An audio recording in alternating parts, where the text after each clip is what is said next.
நேற்று தளபதியோட மாநாடு பார்த்தீங்க, எப்படி இருந்தது? அவரோட ஸ்பீச் எப்படி இருந்தது பார்த்தீங்க? முதல்ல ஒரு அரசியல் தலைவராக ஆமாம் இல்லை சந்தோஷமாக இருந்தது. With all due respect I think நம்ம பொதுவாகவே சினிமா ஒரு ஃபிலிம் ஃப்ரெட்டர்னிட்டி ஒரு குடும்பமாக இருக்கிறது தாண்டி ஜென்ரலாக அவரோட பர்சனல் சுபாவம் நமக்கு தெரியும். இஸ் வெரி இன்ட்ரோவர்ட்டாக சைலண்ட்டாக இருப்பார்.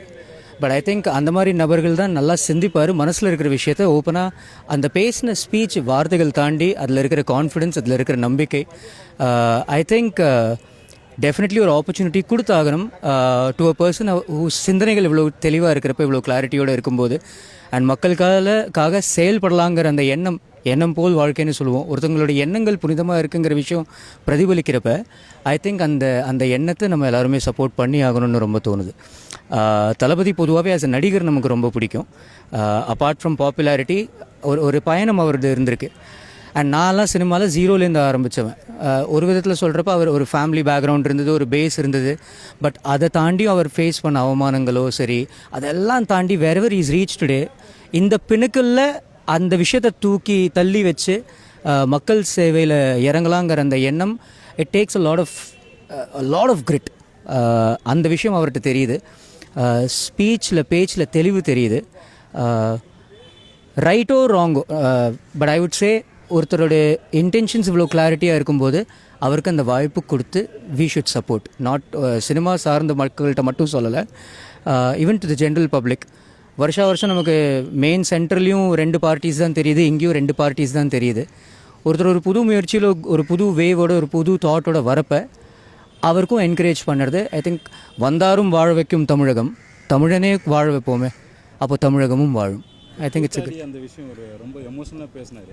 அவரோட பட வெளியீட்டுலாம் எவ்வளோ ட்ரபிள்ஸ்லாம் சந்திச்சிருக்காரு. அது எப்படி இல்லைங்க, நம்ம எல்லாரும் கூத்தாடி தாங்க இந்த சென்ஸ். எங்களுக்கு இன்ஃபேக்ட் ஒரு தடவை ஒருத்தர் கேட்டார், அலப்பறைன்னு ஒரு படத்தோட ஷூட்டிங் டைமில் வந்தார். ஒரு பாலிட்டிஷியன் யாருன்னு தெரியல, வந்தோன்னா ஹாய் ஹலோன்னு வந்தோம். But game and ask me, தம்பி என்ன ஆளுங்கிறீங்க? எனக்கு அந்த கேள்வியே பிடிக்கல, ஆனால் புரிஞ்சது என்ன கேட்க விரும்புகிறாருன்னு. என்னென்ன சொல்கிறீங்க தெரில, இல்லை என்ன ஆளுங்கன்னு கேட்டேன் அப்படின்னு வந்தார். அவர்கிட்ட ஒன்லி ஒரு விஷயம் சொன்னேன்னா, இந்த பறைய அடிக்கிறவன் பறையனா, நான் நடிக்கிறவன்னா நான் நடிகேன் அதுன்னு சொன்னேன். So at the same Abdul Kalam ஐயா ஒரு விஷயம் சொல்லியிருந்தார். அவர் ஒவ்வொருத்தரை நீ சொசைட்டிக்கு எந்த ரீதியில் நீ கான்ட்ரிபியூட் பண்ண போகிறையோ அதை வச்சு கூப்பிடுவார். அப்போ நம்மளோட அடையாளம் நம்மளோட செயல், நம்ம பண்ணுற தொழில். அப்போது ஒரு டாக்டரோட உதவி தேவை, அவருக்கு அந்த டாக்டரோட பேர் தெரியலனாலும் டாக்டர் இங்கே வாங்க, இன்ஜினியரிங் வாங்கப்பா. ஸோ அதே மாதிரி ஒரு கூத்தாடியோ ஒரு நடிகனோ அது எந்த பிளாட்ஃபார்மாகவும் இருக்கலாம், ஸ்டேஜ் ட்ராமா தியேட்டராக இருக்கலாம், சினிமாவாக இருக்கலாம், தொலைக்காட்சியாக இருக்கலாம், சீரியலாக இருக்கலாம், வெப் சீரிஸாக இருக்கலாம், ஆட் ஃபில்மாக இருக்கலாம், மியூசிக் வீடியோவாக இருக்கலாம், எந்த பிளாட்ஃபார்மாகவும் இருக்கலாம். இந்த என்டர்டெயின்மெண்ட் இண்டஸ்ட்ரியில் யாரோடாச்சும் வாழ்க்கையில் போயிட்டு அவங்கள சிரிக்க வைக்கலாம், சிந்திக்க வைக்கலாம், அந்த தொழிலில் நம்ம இருக்கோம். ஸோ என்னை பொறுத்த வரைக்கும் அது ஒரு ரெஸ்பெக்ட்ஃபுல்லான ஒரு டேர்ம் தான். அதை தளபதி விஷயம் சொல்லும்போது அதற்கான என்ன அழுத்தம் இருக்குன்னு நேற்றோட ஸ்பீச்சில் ரொம்ப அழகாக சொன்னார். லவ் யூ தளபதி யார், காட் பிளஸ் யூ யார். என்ன மாதிரி சவால்லாம் இருக்கும்னு நினைக்கிறீங்க?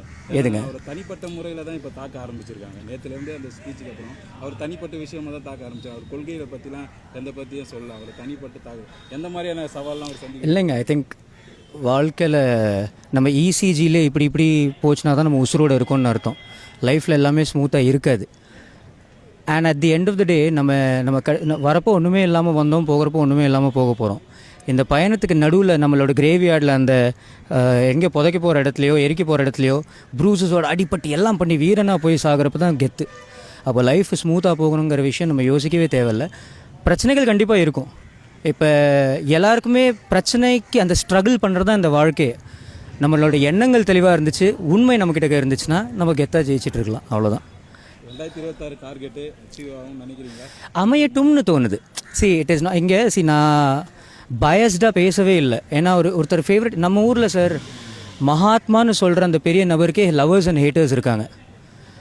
ஒரு பாயிண்ட்டுக்கு மேலே ஒருத்தரோட செயல் நமக்கு எப்போ வந்து சேருதுன்னா, இப்போ நம்ம நாட்டில் இப்போ உலகத்தில் மெஜாரிட்டி பார்த்திங்கன்னா கிறிஸ்டியன்ஸ் இருக்காங்க, அடுத்தது முஸ்லிம்ஸ் இருக்காங்க, இந்தியாவில் தான் ஹிந்துஸ் அதிகமாக இருக்காங்க. பட் உலக ரீதியில் பார்த்திங்கன்னா நம்ம மைனாரிட்டிஸ் தான்.